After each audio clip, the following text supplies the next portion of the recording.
Kuidas õppida avalikku esinemist? Inimestele üldiselt meeldib koolitustel istuda, kuulata ja teha märkmeid. Me oleme selle oskuse juba koolist kaasa saanud, et kui me istume ja kuulame ja teeme märkmeid, siis meile tundub, et me nagu tegelikult õpiksimegi. Sa võid kirjutada tegelikult avaliku esinemise teooriat kaustade viisi. Sa võid läbi lugeda umbes 100 raamatut sellel teemal, aga see ei tee sind paremaks esinejaks. Miks see nii on? Sellepärast, et avalik esinemine on sotsiaalne oskus. Sa saad ainult esinedes julgust juurde.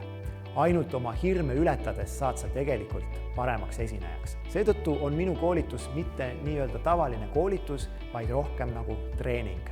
Mul on koolitajana 3 põhimõtet.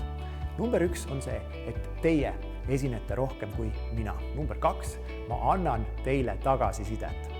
Grupp on piisavalt väike, et sa saaksid isikulist tagasisidet.